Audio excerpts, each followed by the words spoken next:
ada 5 indikator kesehatan mental. Yang pertama adalah accountability. Accountability itu adalah sejauh mana kita merasa bertanggung jawab terhadap apa yang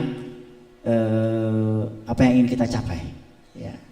Jadi accountability ini juga kemudian yang bagus adalah yang di tengah-tengah. Tidak accountable juga tidak bagus karena bakal dibully oleh teman-teman, gitu ya.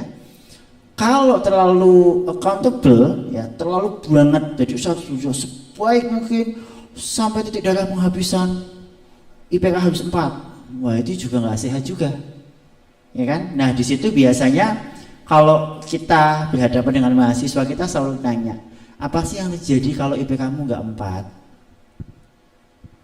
Terus dia diem, apa ya?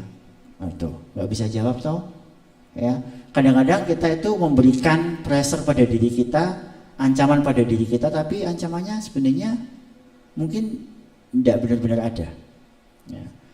Hanya gara-gara asik juga ya dapat IPK 4, tapi kalau merasa dikit kan yo nggak apa-apa, gitu ya.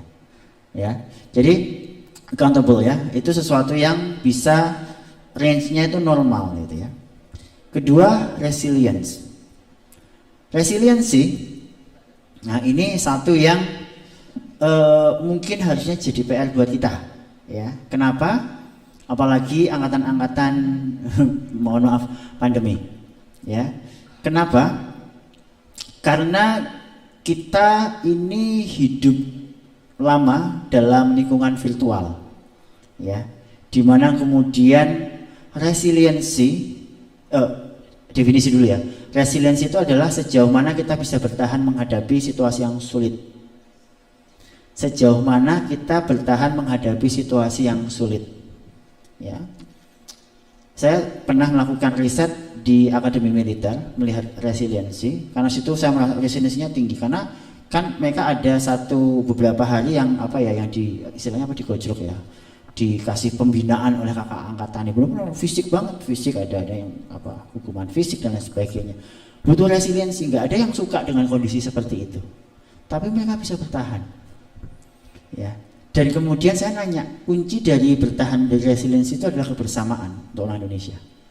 Nah ini yang kemudian saya kok mengindikasikan kenapa banyak problem resiliensi, karena selama ini kita tidak terkonekkan secara fisik, secara kontak fisik. Nanti ada studinya kenapa hal itu penting, ya. Resiliensi. Jadi akademik bagus, oke, tapi resiliensi juga bagus. Kalau tidak sesuai dengan yang kita harapkan dalam kondisi yang susah, kita bisa bertahan apa enggak? Jangan jadi istilahnya generasi strawberry, ya. Pernah dengar strawberry? Cantik di luar, lemah di dalam. Jangan, gitu ya. Jadi itu kan ada term ya, generasi strawberry, cantik di luar itu, tapi diremes menenyak, gitu ya. Resiliensi. Nah kemudian yang ini dulu aja, self awareness ya. Jadi mereka yang sehat mental itu harus tahu tentang dirinya, kelebihan dan kelemahan, harus imbang.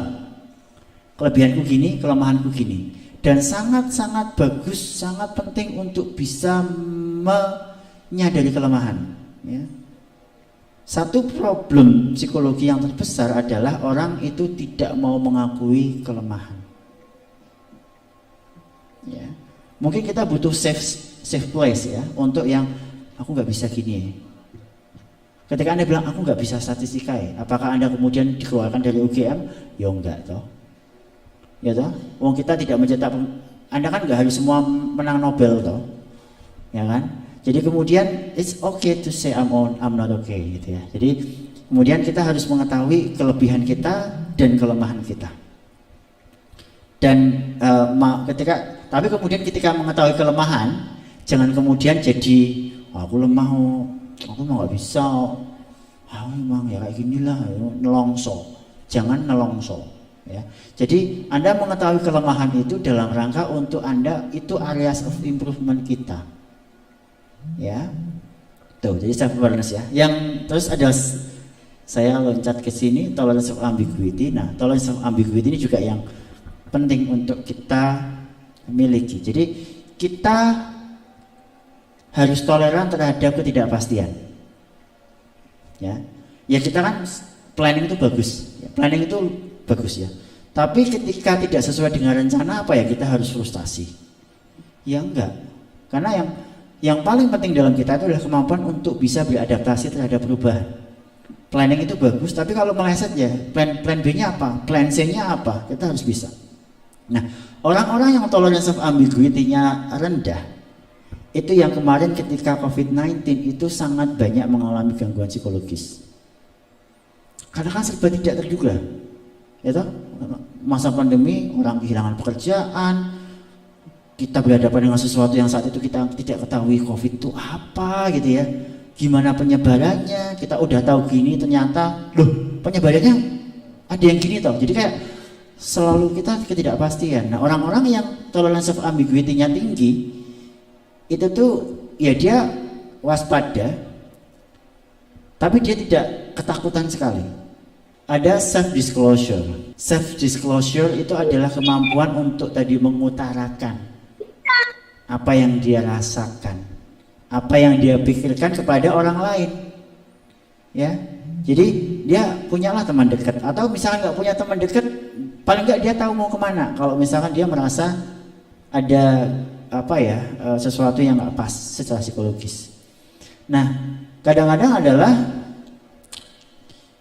kita malu untuk bilang ke orang lain, kita malu untuk meminta bantuan. Keterampilan yang menurut saya penting dalam kondisi ketidakpastian itu adalah meminta tolong, meminta bantuan.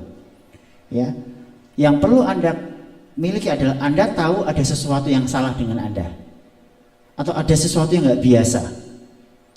Anda nggak perlu harus bisa untuk menyelesaikan masalah Anda. Ya, Anda cukup perlu tahu ada sesuatu yang berbeda dan aku merasa nggak enak, nggak nyaman, dan kemudian self disclosure, bilang kepada orang lain.